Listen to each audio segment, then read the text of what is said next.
Assalamualaikum warahmatullahi wabarakatuh. Perkenalkan, nama saya Helda Molodu. Saya guru di SMA 2 Pemuda Selatan, Kabupaten Poso. Dan sekarang saya mengikuti PPG dalam jabatan kategori 1 angkatan ketiga tahun 2023 di Universitas Mataram. Dan hari ini saya akan melaksanakan PPL siklus kedua. Silakan menyaksikan. Selamat pagi. Pagi. Ya. Assalamualaikum warahmatullahi wabarakatuh dan shalom. Waalaikumsalam warahmatullahi wabarakatuh. Shalom. Ya, bagaimana kabar hari ini? Baik. Baik ya? Ya. Semua sudah sarapan tadi? Sudah. Berarti semua sudah siap ya untuk belajar ya? Ya. Siap ya? Sekali lagi, semua sudah siap untuk belajar? Siap. Oke, baik ya. Berarti semua sudah siap untuk belajar. Nah, sebelum kita memulaikan pembelajaran kita pada saat ini, saya minta anak Seril, untuk memimpin kita dalam doa pada saat ini. Teman-teman, sebelum kita memulai aktivitas kita, mari kita berdoa menurut agama dan keyakinan kita masing-masing. Doa dimulai.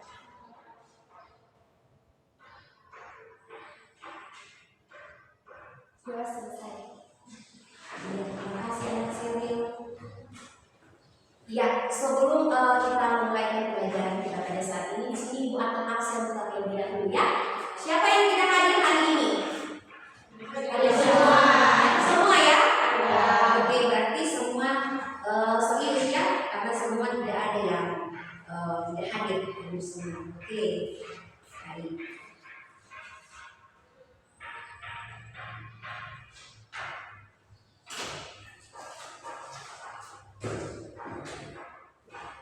Ya, sebelum pembelajaran kita dimulai, di sini Ibu akan bertanya terlebih dahulu ya. Pernahkah kalian mengalami sakit, flu, dan batuk? Pernah tidak? Pernah. Ya, kira-kira yang menyebabkan kalian flu dan batuk itu kira-kira apa? Virus. Virus. Ya. Apa? Panas. Oke, jadi yang menyebabkan kalian panas, yang menyebabkan kalian flu ya, disebabkan oleh virus. Oke, baik. Jadi pembelajaran kita pada saat ini yaitu mengenai virus. Nah, namun sebelumnya di sini Ibu akan membacakan yaitu tujuan pembelajaran ya. Ada tujuan pembelajaran yang harus kalian capai pada saat ini. Ya, tujuan pembelajaran yang pertama yaitu peserta didik dapat menjelaskan sejarah penemuan virus dengan benar. Itu tujuan pembelajaran yang pertama. Yang kedua, peserta didik dapat mengetahui peranan virus yang menguntungkan serta merugikan. Ya. Kemudian yang ketiga, peserta didik dapat menganalisis ciri-ciri virus dengan benar. Dan yang keempat, peserta didik dapat menganalisis bentuk-bentuk dari virus dengan benar ya. Itu tujuan pembelajaran yang harus kalian capai pada saat ini. Bisa dipaham ya?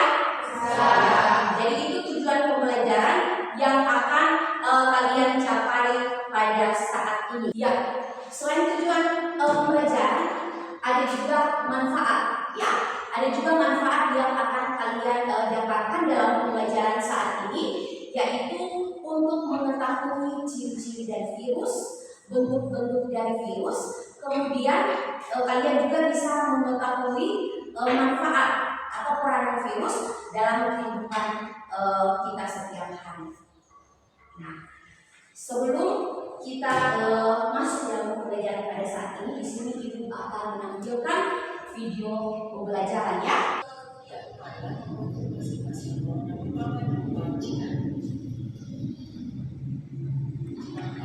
Kasus pada berikutnya. Baik, dari video yang Ibu sudah tayangkan tadi, kira-kira menceritakan tentang apa? Ya, virus corona. Ada lagi yang lain? Sejarah virus corona. Ada lagi? Iya, penyebaran virus. Iya, jadi video yang Ibu tayangkan tadi tentang penyebaran atau awal mula virus COVID-19. Selain daripada itu, ada yang ingin ditanyakan dari video tadi. Ya, ciri-ciri virus bagaimana? Oke, ada lagi yang lain? Ya, bentuk-bentuk dari virus. Oke, baik. Ada lagi yang lain? Di sini Ibu menggunakan strategi dengan penyajian masalah. Ya, di sini kalian akan menyelesaikan masalah tersebut dari pertanyaan-pertanyaan yang kalian sudah sampaikan tadi ya. Namun sebelumnya Ibu akan membagikan kalian dalam bentuk kelompok ya. Ibu akan membagi kalian dalam beberapa kelompok. Jadi kelompoknya disesuaikan dengan yang Ibu sudah kirim lewat WA group ya. Ya, dibentuk kelompoknya sekarang. Baik.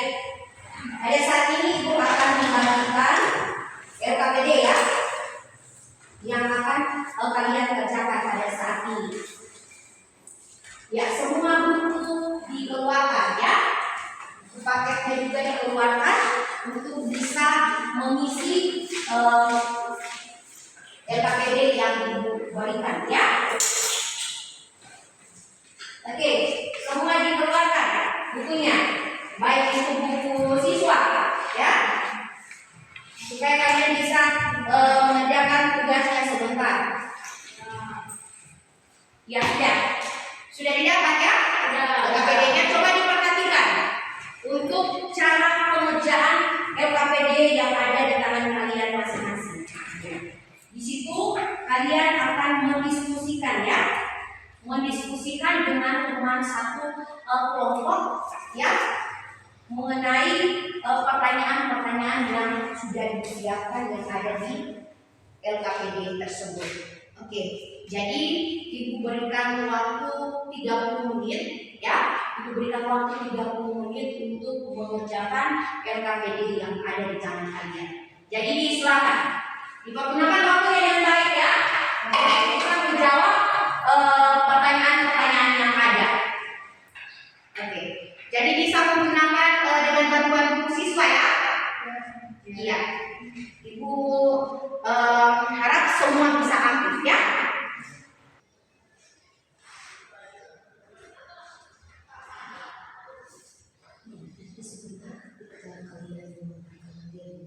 Semua harus aktif. Misalnya satu daerah bisa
Oke, sudah selesai?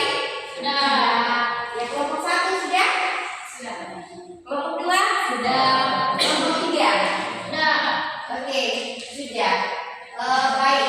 Jadi sekarang kita akan melakukan presentasi ya. Kelompok 1 sudah siap untuk presentasi di depan? Siap. Oke, jadi kita berikan kesempatan kepada kelompok 1 untuk mempresentasikan hasilnya di depan.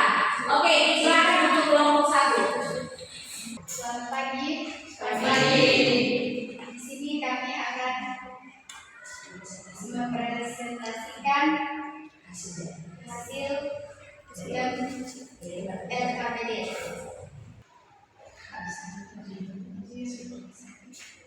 Ilmuwan asal Amerika, Wendell Reddy Stanley, tahun 1935, kontribusi beliau yaitu ia berhasil mengkristalkan makhluk penyebab penyakit pada tembakau. Kemudian penyakit tersebut diberi nama tobacco mosaic virus (TMV). Bagian-bagian virus ada kepala, kapsid, asam nukleat yaitu DNA, selubung ekor, serabut ekor. Kepala memiliki dua bagian. Pada bagian dalam kepala virus berisi asam nukleat dan bagian luarnya diselubungi kapsid. Bacteriophage memiliki kepala berbentuk polihedral dengan jenis asam nukleat DNA. Kapsid berfungsi sebagai pembentuk tubuh dan pelindung bagi virus dari kondisi lingkungan luar. Asam nukleat berfungsi sebagai pengendali virus. Selubung ekor berfungsi untuk menginfeksi DNA virus di dalam sel hospes, juga tempat penghubung antara kepala virus dan lempeng dasar. Serabut ekor berfungsi meletakkan diri pada sel inang. Virus juga memiliki beberapa bentuk-bentuk di antaranya yaitu oval, batang, huruf T, filamen, polihedral, dan bulat. Virus juga memiliki ciri-ciri yaitu hanya memiliki satu jenis asam nukleat yang diselubungi oleh kapsid atau selubung protein. Asam nukleat ini yaitu DNA atau RNA. Ukurannya sangat kecil yaitu antara 25 sampai 300 nanometer. Untuk 1 nanometer sama dengan 10 sampai 11 meter. Tubuh virus tidak berbentuk sel, sehingga virus tidak memiliki inti sel, membran plasma, dan sitoplasma. Hanya dapat hidup dan berkembang biak pada sel hidup atau dikenal juga sebagai parasit intraseluler oncogot. Merupakan suatu makhluk mikroorganisme. Mikroorganisme merupakan suatu bentuk peralihan antara benda mati atau memiliki sifat yang dapat dikristalkan dan makhluk hidup atau dapat berkembang biak.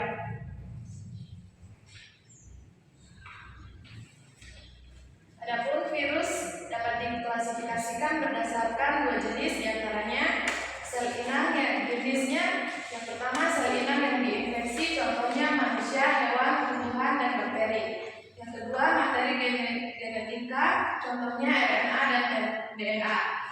Setelah itu virus juga memiliki peranan dalam kehidupan sehari-hari yang merugikan maupun yang menguntungkan. Yang pada manusia dapat dibagikan sebagai yang pertama virus, paravovirus yang menyebabkan penyakit gondok, yaitu pembengkakan pada kelenjar ludah. Yang kedua, virus variola, yaitu yang menyebabkan penyakit cacar variola yang munculnya vesicula pada kulit dan gelembung yang berisi nanah. Yang ketiga, ortomyxovirus, yaitu yang menyebabkan penyakit influenza atau flu yang menyerang organ pernafasan. Yang bagian B pada hewan, yaitu yang pertama rhabdovirus yang menyebabkan penyakit rabies, yaitu yang menyerang susunan saraf pusat. Yang kedua ada virus Newcastle disease, yaitu yang menyebabkan penyakit tetelo yang menyerang unggas. Yang ketiga HPAIV, yaitu Higgly Pathogenic Avian Influenza virus yang menyebabkan flu burung yang menyerang unggas, babi, dan manusia. Yang ketiga pada tumbuhan yaitu TMV atau tobacco mosaic virus yang menyebabkan penyakit mosaik. Yang kedua ada virus bumbro yang menyebabkan penyakit bumbro, yaitu yang menyerang batang dengan akar kampanye. Yang ketiga ada virus DYLC, yaitu tomato yellow leaf virus, yaitu yang menyerang virus yang merugikan terutama pada tomat. Nah, dari semua materi yang tadi dapat disimpulkan bahwa kami dapat mengetahui ciri-ciri dan bentuk-bentuk virus yang benar dan dapat mengetahui manfaat virus dalam kehidupan. Apakah ada yang ingin ditanyakan? Iya. Kalau ada yang mau ditanyakan, silakan. Kelompok 3. Yang kelompok 3 ingin bertanya, silakan kelompok 3. Ciri-ciri virus. Ya, sebutkan ciri-ciri virus. Bagaimana? Kalau bisa dijawab, langsung dijawab. Silakan. Baiklah, saya akan menjawab pertanyaan dari kelompok 3. Ciri-ciri virus memiliki 5 ciri-ciri. Yang pertama, hanya memiliki satu jenis asam nukleat yang diselubungi oleh kapsid selubung protein asam nukleat ini, yaitu DNA atau RNA. Yang kedua, ukurannya sangat kecil, yaitu antara 25 sampai 300 nanometer, untuk 1 nanometer sama dengan 10 sampai 9 meter. Tubuh virus tidak berbentuk sel, sehingga virus tidak memiliki inti sel, membran plasma, dan sitoplasma. Yang keempat, hanya dapat hidup dan berkembang baik pada sel hidup atau dikenal juga sebagai parasit intraseluler obligat. Merupakan suatu makhluk metaorganisme. Makhluk metaorganisme merupakan suatu bentuk peralihan antara benda mati atau memiliki sifat yang dapat dikristalkan dan makhluk hidup atau dapat berkembang biak. Bagaimana kelompok 3, apakah sudah paham dengan jawabannya? Sudah. Oke, ada lagi yang nomor 2, apa saja jenis virus? Jenis-jenis virus diantaranya sel inang yang diinfeksi, contoh manusia, hewan, tumbuhan, dan bakteri. Yang kedua, materi genetika, contohnya RNA dan DNA. Apakah sudah paham? Sudah. Baiklah, kami tutup. Sekian dan terima kasih. Ada kelompok 1 ya, yang sudah memaparkan materinya dengan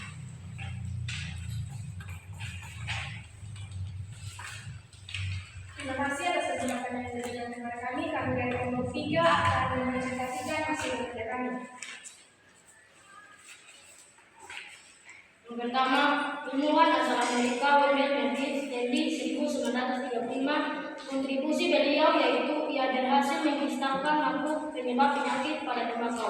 Kemudian penyakit tersebut diberi nama TB, yaitu tobacco mosaic virus. 2. Kemudian saya akan menjelaskan bagian-bagian virus dan fungsinya. 1. Kepala memiliki 2 bagian pada bagian dalam. Kepala virus berisi asam nukleat dan bagian luarnya diselubungi kapsid. Bakteri memiliki kepala berbentuk polihedral dengan jenis asam nukleat DNA dan RNA. 2. Kapsid berfungsi sebagai pembentuk tubuh dan pelindung bagi virus dari kondisi lingkungan luar. 3. Asam nukleat DNA dan RNA berfungsi sebagai pengendali virus. 4. Selubung ekor berfungsi untuk mengidentifikasi DNA dan virus ke dalam sel juga tempat penghubung antara kepala virus dan lingkungan lempeng dasar. 5. Selaput ekor berfungsi melekatkan diri pada sel inang.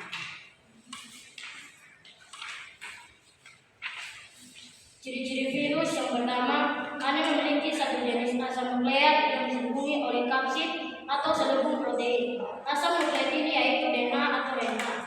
2. Ukurannya sangat kecil, yaitu antara 25 sampai 300 nanometer. Untuk 1 nanometer sama dengan 10 sampai 9 meter. 3. Tubuh virus tidak berbentuk sel, sehingga virus tidak memiliki inti sel, membran plasma, dan sitoplasma. 4. Hanya dapat hidup dan berkembang biak pada sel hidup atau dikenal juga sebagai parasit intraseluler obligat.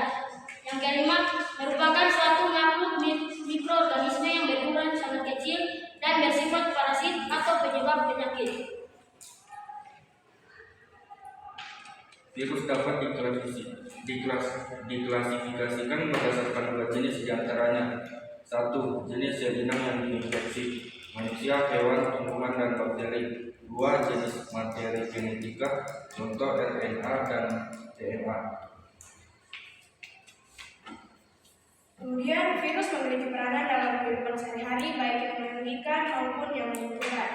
Yang pertama, pada manusia, paramyxovirus menyebabkan penyakit gondongan. Yang kedua, morbillovirus menyebabkan penyakit campak. Yang ketiga, rotavirus menyebabkan penyakit diare. Kemudian pada hewan, virus rhabdovirus menyebabkan penyakit rabies. rabies menyebabkan penyakit kudis, Candida menyebabkan penyakit diare berdarah. Kemudian pada tumbuhan, DMV menyebabkan penyakit mosaik pada tembakau, CVBD menyebabkan penyakit pada generasi jeruk, kemudian CMV menyebabkan penyakit pada mosaik mentimun. Dari penelitian tadi kami dapat menyimpulkan bahwa kami dapat mengetahui sejarah virus, bentuk dan fungsi tubuh virus, ciri-ciri virus, serta mengetahui virus yang menyebabkan penyakit pada manusia, hewan, tumbuhan, dan bakteri. Ada pertanyaan? Oke, kelompok 2. Kelompok 1 ya. Kelompok 1. Silakan. Coba jelaskan sejarah tentang virus. Sejarah virus. Sejarahnya ilmuwan asal Amerika Wendell Henry Stanley 1935. Kontribusi beliau yaitu ia berhasil mengkristalkan makhluk penyebab penyakit pada tembakau. Kemudian penyakit tersebut diberi nama DMV. Ada lagi? Sekian presentasi dari kami ucapkan terima kasih. Ya, jadi dari pembelajaran kita saat ini ya tentang virus sangat jelas sekali ya. Dari yang kelompok 1 paparan tadi sudah sangat baik, kelompok 2 dari kelompok 3 sangat jelas sekali ya. Untuk nomor yang pertama tadi bagaimana kontribusi Wendell Stanley dalam sejarah tentang virus ya. Nah, beliau berhasil mengkristalkan ya, makhluk penyebab penyakit pada tembakau ya. Kemudian yang kedua, bagaimana tubuh dari bakteriofag ya, ada kepala, dari gambar tadi ya, ada kapsir, ada asam nukleat ya, ada serabut ekor, dan ada juga serabut ekor. Nah, dari kemudian ada juga ciri-ciri ya, ada ciri-ciri dari virus seperti yang kalian sudah sampaikan tadi ya. Kemudian ada bentuk ya dan peran virus dalam kehidupan kita setiap hari. Ya, itu mengambil sebuah kesimpulan dari pertemuan kita pada saat ini. Yang pertama, awal mula virus ini ya ditemukan oleh Adolf Meyer pada tahun 1883 ya, bahwa makhluk yang menyerang tembakau berukuran lebih kecil dari bakteri. Kemudian Dimitri Ivanovsky pada tahun 1892 dan Martinus Beijering menyebut sebagai virus lolosaring. Dan Wendell Meredith Stanley pada tahun 1935 berhasil mengkristalkan makhluk penyebab penyakit pada tembakau. Kemudian yang kedua, struktur virus bakteriofag terdiri atas kepala, kapsir, asam nukleat, leher dan ekor virus. Kemudian yang ketiga, ciri-ciri dari virus. Yang pertama, ukurannya sangat kecil ya, yaitu antara 25 sampai 300 nanometer. Yang kedua, hanya memiliki satu jenis asam nukleat, yaitu DNA atau RNA. Yang ketiga, tubuh virus tidak berbentuk sel, tidak memiliki T sel, tidak memiliki membran plasma dan sitoplasma. Kemudian hanya dapat hidup dan berkembang biak pada sel hidup atau yang dikenal dengan parasit intraseluler hominida.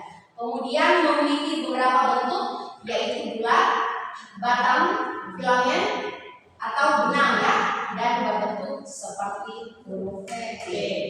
Kemudian peranan virus yang menguntungkan antara lain, virus memiliki selubung yang tersusun dari unit protein ya, di mana protein selubung dari virus ini bisa dimanfaatkan untuk membuat vaksin protein ya, agar terbentuk respon kekebalan tubuh untuk melawan penyakit. Yang kedua, bisa digunakan untuk terapi gen melalui rekayasa genetika ketiga.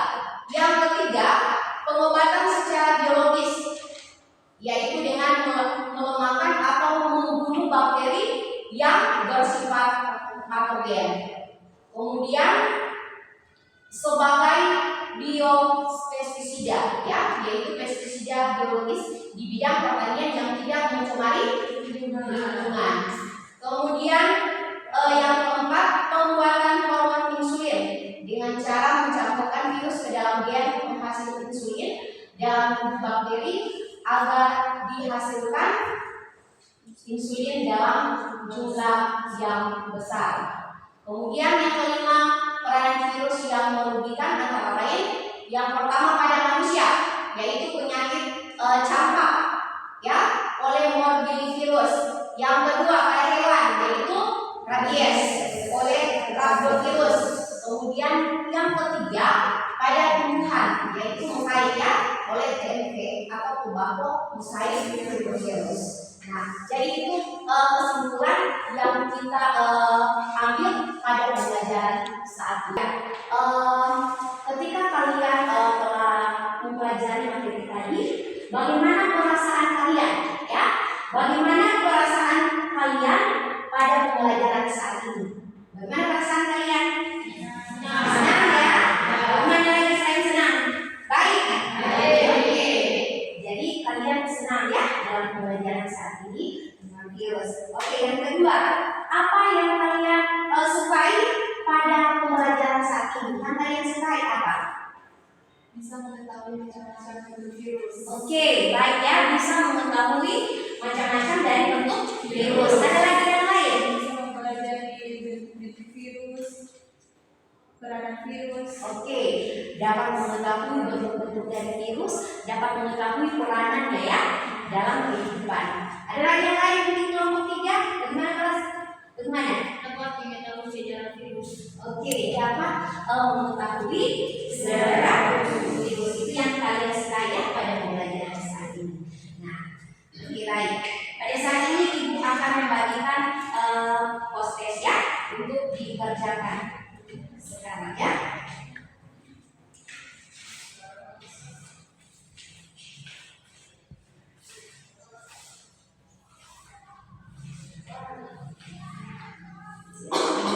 Ya. Itu yang kalian kerjakan sekarang, ya. Oke, dikerjakan soalnya, ya. Dikerjakan soalnya. Ibu kasih kesempatan 10 menit dikerjakan dari sekarang.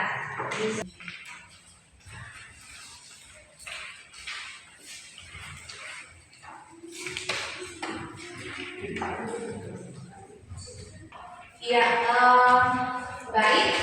Jadi untuk pembelajaran kita sampai di sini, ya. Kemudian di rumah jangan cuma banyak bermain HP, ya. Kalau tidak dikasih bawa HP, di rumah cuma banyak bermain HP. Jadi di rumah dipelajari materi selanjutnya, yaitu tentang replikasi dari virus, ya. Jangan cuma banyak HP seperti yang ibu sampaikan tadi. Ada belajar di rumah, ya. Oke. Jadi pertemuan kita sampai di sini, satu orang pimpin doa penutup, ya. Gabriel untuk memimpin kita dalam doa pada saat ini, disilakan. Doa dimulai.